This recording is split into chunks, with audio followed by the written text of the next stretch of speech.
Hey, what's up? My name is Schneider and welcome back to another video.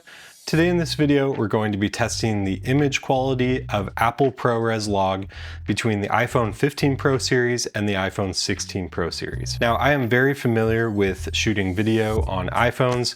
I shot a short film on the iPhone 14 Pro. I made LUTs and developed presets for the iPhone 15 Pro when Apple Log came out. And I was involved with testing and giving feedback during the development of Kino. I also created an instant grade preset for Kino called Lectar. And the iPhone 16 Pro series does not disappoint in terms of Apple Log and ProRes and video capabilities. I'm actually shooting this portion as well on my iPhone 16 Pro Max in Apple ProRes Log. Now, my goal with these tests was to compare the iPhone 15 Pro Max to the iPhone 16 Pro Max in terms of Apple Log and ProRes to see if there's any quality improvement with the iPhone 16 Pro Max. Now, to do this, I rigged both of the iPhones on the same rig and I placed the lenses as close together as possible to make the same field of view and to have the same movement and everything like that. I also made sure to not touch the screen, so I let the iPhones do everything automatically in terms of exposure, white balance, stabilization, all of that stuff. I shot everything in the native camera app and I only pressed on the screen to tap to focus in a high dynamic range of environment where something was bright, so I would tap on the same position on each screen of the iPhone. In post, I've imported the Apple ProRes Log footage into DaVinci Resolve and I've converted it from Apple Log to Rec 709 Gamma 2.4 using my conversion LUTs, which are a very accurate way to convert Apple Log to Rec 709, as well as easy to give you enough headroom to grade on top of it or to apply a creative look. You can also apply a one-click creative look using the conversion LUTs that are coupled with a creative look. So if you're interested in my Apple Log LUTs, definitely check them out in the description below. I've had great feedback and I've heard only wonderful things from people using them. Now, one difference I noticed with the iPhone 16 Pro Max is that the image was slightly sharper and had a little bit more detail. Now, this was mostly when you zoomed into 300 or 400% on the image to really get a close view. But when you did, the details seemed a little bit sharper. I'm not sure if this is a lens thing or a processing thing. Maybe they have a little more sharpness, but overall with all three lenses, the iPhone 16 Pro Max felt a tiny bit sharper than the iPhone 15 Pro Max.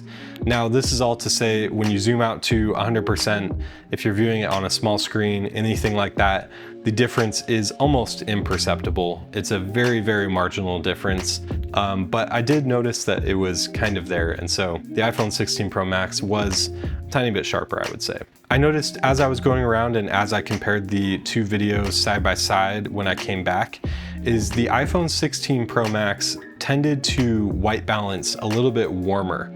Now, I'm not sure if this is also a processing thing where it's a little bit more accurate, especially when there's someone, a subject on the screen.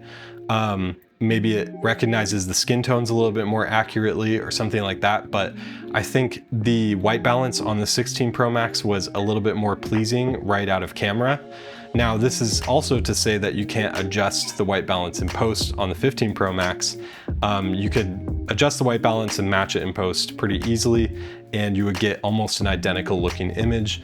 But straight out of camera, I did like the white balance more on the iPhone 16 Pro Max. Another note in terms of detail, I found a really interesting thing on the iPhone 16 Pro Max where it's actually seems to be encoding the Apple Log highlights, like specular highlights, really bright whites, higher on the waveform than the 15 Pro Max.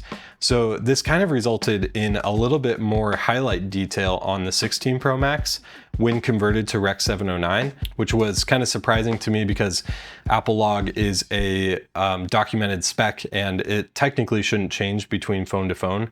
But yeah, that was an interesting thing that I saw. The wide angle lens, I was expecting a bigger upgrade in quality on the 16 Pro Max as well because of the new sensor, but I found that both of the images looked pretty much identical between the two phones.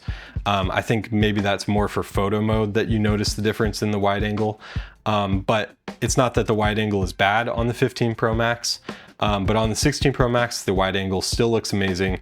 All three lenses actually look incredible in Apple Log ProRes on the iPhone 16 Pro Max. So overall, kind of my takeaways is the iPhone 16 Pro Max builds on the incredible image quality in Apple ProRes Log that the iPhone 15 Pro Max introduced. Between the iPhone 14 Pro and the iPhone 15 Pro, there was a massive jump in video quality because of the introduction of Apple Log and ProRes. It felt like it unlocked this entirely new professional workflow on iPhones that we had been asking for years.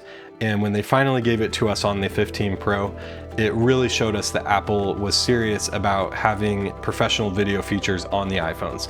And it definitely showed, because right after the iPhone 15 Pro, Apple started shooting every single keynote on the iPhone, which meant that they really believed in it. Before that, they would introduce ProRes on the iPhone 14 Pro, all of that stuff, but they didn't actually shoot their own video projects on the iPhone until the iPhone 15 Pro came out. So one benefit you have with the iPhone 16 Pro and Pro Max is you can shoot 4K 120 in ProRes Log. You do have to shoot to an external SSD when you're shooting in this format, but it is a great benefit, especially if you want some really nice, really cool slow-mo footage. Another benefit is thermals. The iPhone 16 Pro has much better thermal capabilities and doesn't tend to overheat as quickly as on the iPhone 15 Pro, which is especially important when shooting in Apple ProRes Log, because it's a very intense process, especially in terms of video storage and the massive file sizes. The other great benefit of the iPhone 16 Pro Max especially is the battery capacity is bigger. You're going to be able to shoot longer, and you're not going to have to worry about battery issues as much, and that's just going to overall help you with performance and all of that stuff. Finally, the slightly bigger screen on the iPhone 16 Pro Max is helpful if you're using the screen to monitor video. It's always nice to have a bigger screen and to be able to see really what you're doing in terms of focus and exposure and on-camera controls on the screen. The camera control button on the 16 Pro and 16 Pro Max is kind of convenient, but when you're shooting video, especially if you have it in a cage, you're probably just going to use the on-screen control. And when you're shooting in Log, there's not a whole lot of controls that you need to use. So that's nice for photo and stuff like that, but for video, I didn't see it as much of a benefit. One last benefit on the iPhone 16 Pro and 16 Pro Max is not in terms of video, but in terms of the audio processing. You do get the audio mix features where you can isolate voices and things that are in frame. And I think this is another software feature that makes it really powerful and a really nice tool, especially if you're a solo creator and you're using it to film video of yourself like me right now.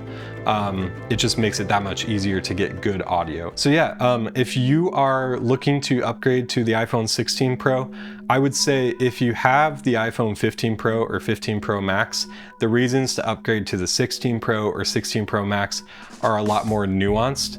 If you have something previous to the iPhone 15 Pro series, like a 14 or 13 Pro, I would say definitely it's totally worth it now to upgrade to the iPhone 16 Pro or 16 Pro Max. The jump up to having ProRes Log video in your pocket is huge, and I would say just go for the newest right now. The benefits are huge, and I think they're only going to be improving this phone when Apple Intelligence comes out, and with the audio mix features, everything like that makes it a very compelling tool in your professional video toolkit. I love using and shooting Apple Log on the iPhone, and I'm going to continue to use it. So yeah, I'm really happy with this phone. It's definitely a very minor incremental upgrade, but on a system that is already so advanced and so feature packed, the barrier to entry is so low, and the quality that you can shoot on iPhones now is just so incredible that it makes it just such an amazing tool to use as a filmmaker. So yeah, let me know if this video was helpful. Let me know if you have any comments down below, and thank you so much for watching, and I'll see you in the next one.